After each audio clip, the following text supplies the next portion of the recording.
guys, I'm Lauren Vitale. On this episode of Lauren in the Kitchen, I'm going to show you how to make fajitas, steak fajitas to be more exact. Let me take you over the ingredients to get started. You're going to need some flank steak, and I'll talk about this in a minute.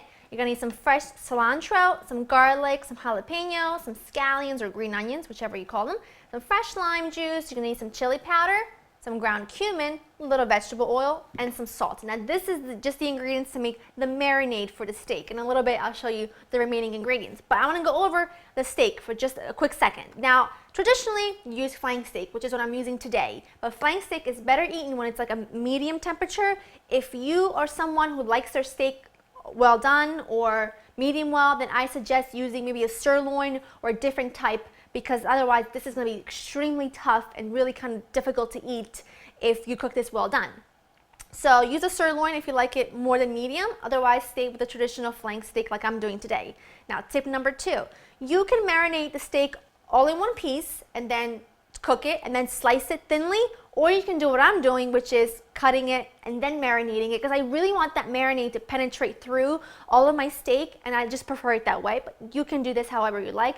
And you can also do this recipe with chicken, with shrimp, with pork, with turkey. You can do this recipe with any protein that you like. So let's get started. Now what I've done with my steak is I've actually put it in the freezer for about 15 minutes, and because I'm slicing it, what happens is when it goes into the freezer, it gets a little bit, gets kind of hard, so it makes it really easy for me to slice.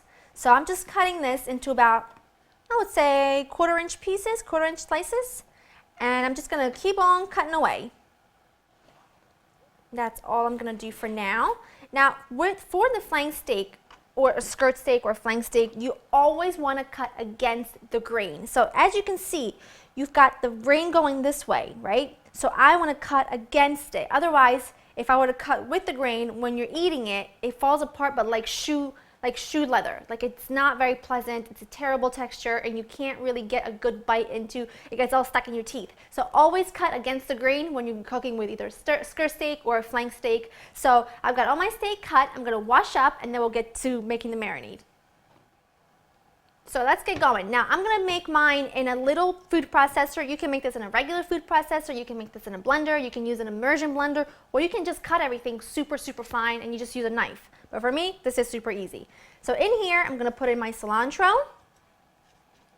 that piece in there, my scallions, so big scallions, some jalapeno. I'm only using half of an jalapeno, and I've seeded it because it's really spicy.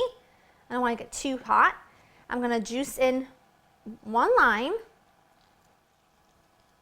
one juicy lime. And then I'm going to put in the ground cumin and chili, and a little bit of vegetable oil. I use vegetable oil whenever I cook something like Tex-Mex cooking, because I just feel like there's so much flavor. Like, you don't want the olive oil to compete with the lime and the chili, and it can be a little overpowering, and I don't like that. So I'm going to sprinkle in some salt, and now I'm just going to whiz this up.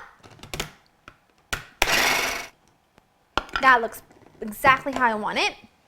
Okay, so I'm going to do this in a big Ziploc bag, because when I put it in here with the steak and everything and I mush it around, I want that marinade to really coat every single piece of that steak, which is why I slice it first before cooking it, because I like being able to get so much flavor around it. So take out my blade.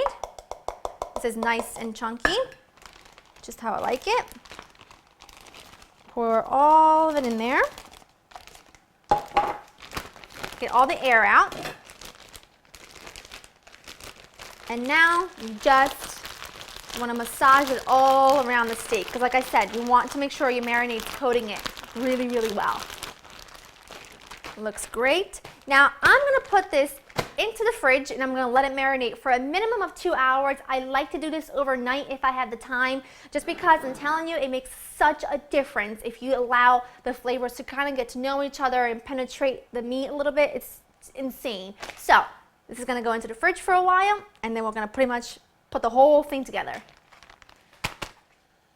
My steak's been marinating for a few hours in the fridge, and I took it out of the fridge about 10 minutes ago, because you never want to cook chicken or steak when it's really cold, because then it gets really tough. It's a protein, remember that. So take it out about 10 minutes before you want to cook it, just to allow it to come to room temperature a little bit. And then you're going to need some peppers and onions, of course, for fajitas, a little more vegetable oil, salt and pepper, and some lime, and of course, the additional toppings, whether it's sour cream, guacamole, but we'll go into that later. What I've got here is a large cast iron pan over medium-high heat. Ideally, you would cook the steak and the peppers at the same time in 2 different pans. Because I'm trying to demonstrate here how to properly cook each one, I'm going to do one at a time. But keep that in mind, you would get done so much faster. So I'm going to put in my hot pan, it's really nice and hot, I'm going to put in about a tablespoon of vegetable oil, and I'm going to let the vegetable oil get really nice and hot, and that only literally takes like 10 seconds because the pan is so hot. And it's important that you use vegetable oil for this instead of olive oil, because you don't want any olive oil flavor to compete with all the other flavors that are going on in this dish. So now to this, I'm going to add in my onions and peppers. I'm going to season them with some salt and pepper, and then I'm going to cook them for about 5 to 7 minutes. I want them to develop color, and I want them to cook down, but I don't want them to be super mushy. And the cast iron skillet is a great source of, it gives you lots of color, cooks really evenly, really fast.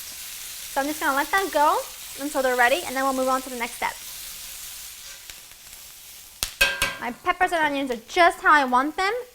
Now I'm going to remove them to a plate, because I'm going to use the same skillet, for my steak. Now, if you're cooking a lot of meat, then I suggest doing this in batches. I'm actually going to put a little bit more vegetable oil in there. I'm actually going to cook this, even though it's not a whole lot of meat, I'm going to cook it in 2 batches, because I will not get a nice sear otherwise. It'll be very, it's going to get steamy if the pan is too crowded. So I'm going to put half of my steak into my hot skillet, and this is going to cook in literally 2 minutes. And you want to constantly move it around to avoid overcooking. And like I said, if you like your steak cooked for longer, get a different type of meat. Otherwise, if this is cooked well done, it's going to be so tough and rubbery. It's really going to be a shame, because you won't be able to really get that fabulous experience when you're eating a fajita. So this is going to take about 2 minutes until it's about medium cooked, and then I'm going to put this on top of a plate and do the second batch, and then we'll finish it off together. To my second batch, I'm going to add in all of my peppers, onions, and some of the steak that we already cooked. This is over really high heat now. Turn this off. A little fresh lime. And that's it. I like to serve it right out of the cast iron pan for really that sort of sizzling fajita that you would get at a restaurant or at your favorite Tex-Mex place. And you're done. That's it. Now you gotta have some toppings, of course. I've got some sour cream, some salsa, I've got some guacamole. You gotta have some tortillas. These are warm tortillas or whole wheat tortillas, but any kind you like will do.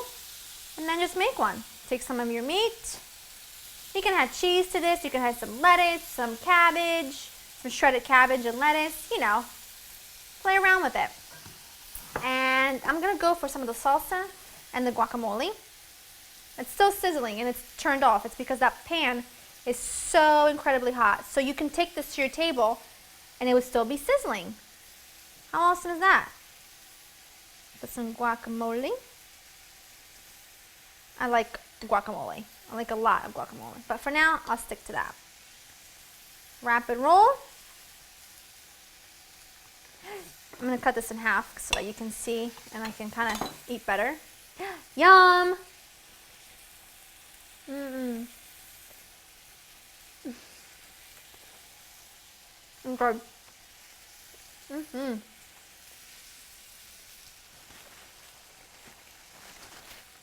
Yummy!